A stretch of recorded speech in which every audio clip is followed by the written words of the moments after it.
안녕하세요. 텐툰TV에 오신 것을 환영합니다. 지난 3월 8일 저희는 드림웍스의 블록버스터 쿵푸 팬더 4를 보기 위해 곧바로 극장으로 달려갔습니다. 너무 감동적이라 보고 나서 바로 영상 리뷰를 작성해 영화 감상평을 전해드리고자 합니다. 스포일러 없는 리뷰이니 걱정하지 마시고 시작해보세요. 쿵푸 팬더 4는 용의 전사 프랜차이즈의 성공적인 3부작 콘텐츠를 이어가는 네 번째 영화입니다. 포는 이제 평화의 계곡의 영적 지도자라는 새로운 자리에 올라야 하며 이 직위를 포기할 준비가 되지 않은 상황에서 용전사의 후계자를 찾아야 합니다. 한편 누구로든 변신할 수 있을 뿐만 아니라 그들의 힘도 소유한 여성 마술사 카멜레온, 즉 카멜레온의 확장으로 세계는 위험에 빠집니다. 이번 여행에서 포는 이전에 물리치기 위해 분투했던 모든 적들과 그의 위대한 스승들의 힘을 맞서야 합니다. 세계를 보호하기 위한 이 여정에서 포와 함께 그의 새로운 친구 젠은 최고의 도둑질 기술과 옥궁의 무술 대가들의 뒤지지 않는 전투 능력을 갖춘 교활한 여우입니다. 두 사람은 세계를 지배하려는 무서운 카멜레온의 음모를 막기 위해 함께 많은 난관을 극복해 나갈 것입니다. 이미지와 사운드 체험. 먼저 이미지와 사운드에 대해 간략히 말씀드리겠습니다. 물론 최근 10년에 만들어진 영화에서는 더 이상 이미지와 사운드 문제를 너무 많이 언급할 필요가 없으며 영화 속 음악이 완벽하게 사용되어 영화의 느낌을 이끌어냅니다. 보는 이의 마음을 섬세하게 감동시키는 데다 과감한 투자로 치밀해진 이미지는 아름다울 뿐만 아니라 색상의 합리적 배분은 물론 캐릭터의 표정까지 모두 세심하게 배려되어 있어 매우 훌륭해 보입니다. 하지만 칭찬해야 할 부분이 있는데 바로 뛰어난 사진 연출과 카메라 앵글 배치입니다. 크레딧을 한참 보고 나니 왜 이 파트 회가 중국 무술 영화를 볼 때와 같은 느낌을 주었는지 알 수 있었습니다. 이 파트를 맡은 스태프의 90% 이상 중국에서 출신한 사람들이기 때문입니다. 중국 출신 그들은 중국 무술 작품의 문화와 예술을 명확하게 이해하여 미국 영화의 가장 미묘한 핵심을 가져옵니다. 격투신은 논할 필요도 없고 너무 만족스럽고 추격신, 광각 촬영, 깊고 사려 깊은 장면까지 있어서 어떤 면도 잊혀지지 않습니다. 가장 작은 세부사항에도 투자하여 영화를 볼 때마다 광대한 주니퍼 도시의 세부사항과 부활절 달걀에 놀라게 될 것입니다.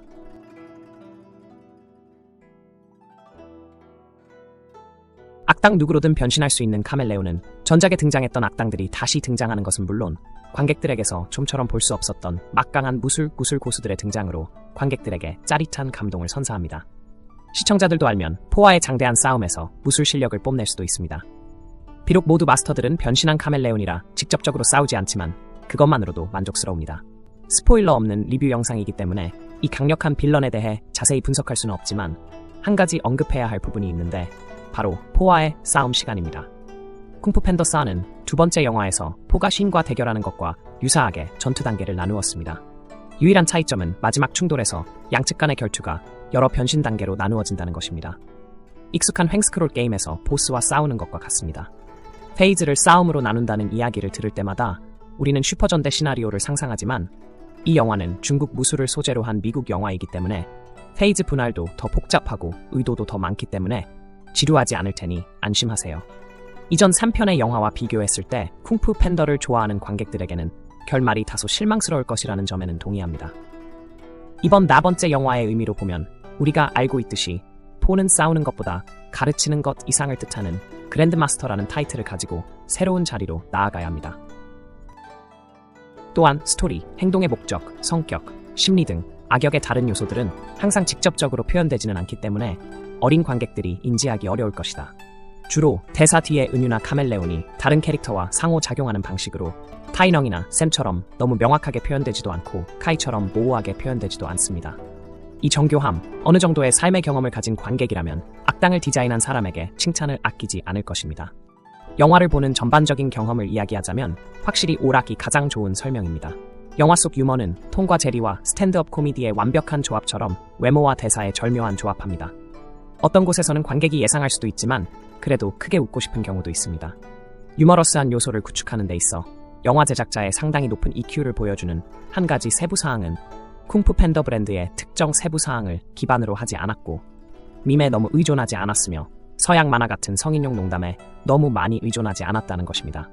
덕분에 영화 속 재미있는 디테일들은 모두 매우 효과적이어서 관객들이 왜 이 부분에서 웃고 있지? 라는 의문을 품을 틈이 없게 됐습니다. 다소 기쁨과 웃음의 순간들과는 대조적으로 뭉클한 감성이 아니라 1분 동안 수십 명의 사람들을 크게 웃게 할 만큼 조용한 부분들이 있고 다음 1부는 의미 있는 가치들 때문에 영화가 전달하고 싶었던 것으로 조금 속도를 늦춰야 했습니다. 그런데 영화의 철학적인 면을 이야기하자면 쿵푸 팬더 사는 영화 내용에 담긴 의미의 층위를 아주 잘 줄여 영화가 표현하고자 했던 가장 중요한 가치들을 거의 모두 표면으로 떠오릅니다. 그러나 그 단순함은 영화의 교훈이 피상적이고 뻔한 방식으로 설정되어 있다는 것을 의미하지 않으며 오히려 관객을 위한 가장 따뜻한 의미는 모두 영화 제작자가 우리에게 명시적으로 말하지 않고도 생생하게 전달한다는 것을 의미합니다. 예를 들어 포와 시프 사부가 새로운 입장에 대해 의견이 일치하지 않는 장면에서 우리는 유치함을 보호하기 위해 부모와 논쟁을 벌이는 어린 나이에 우리 자신을 어느 정도 볼 수 있습니다.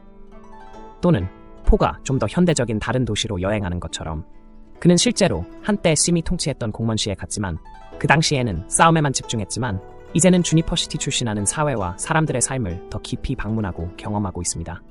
포는 너무나 평범한 일들에 놀라고 그 덕분에 인생관이 성숙해지며 명성이라는 것에 대해 더 넓은 시각을 가지게 됩니다. 또한 영화에는 우리가 직접 경험해야만 발견할 수 있다는 심오한 세부 사항이 많이 나와 있습니다. 전반적으로 쿵푸 팬더 4는 오락을 위해 극장에 가고 어린 시절을 재발견하고 즐겁고 웃고 슬픔과 불안을 잊고 싶은 사람들에게 볼만한 영화입니다. 만화를 보고 턱이 힘들 정도로 웃어본 적이 없는데 이는 특히 4편과 쿵푸 팬더 프랜차이즈에서만 볼 수 있는 경험입니다. 머니차규가 적절한 투자 없이 브랜드를 활용하여 신제품을 생산하는 행위를 가리키는 단어라면 확실히 지금까지 쿵푸 팬더 4에는 우유가 전혀 나오지 않습니다. 내가 좋아하는 캐릭터들이 다시 스크린에 돌아왔을 때 너무나 만족스러웠지만 영화가 나왔을 때도 여전히 매우 행복했고 여전히 포의 발전 경로를 성공적으로 완성하면서 고유의 매력적인 유머를 유지했습니다. 사랑스럽고 성공적인 제품이며 청중의 사랑을 받을 가치가 있습니다. 두세 마디 영화에 대한 모든 사람의 감정과 의견은 다를 것이라는 점을 알고 있습니다. 누구도 완전히 옳고 완전히 틀린 사람은 없습니다. 다만 저희 같은 영화 팬들로 리얼 리뷰를 관객의 역할로 받아들이고 극장에 갈 때 각오를 다지고 비평가의 가혹한 판단이 기대했던 흥분에 영향을 끼치지 않도록 해주시기 바랍니다.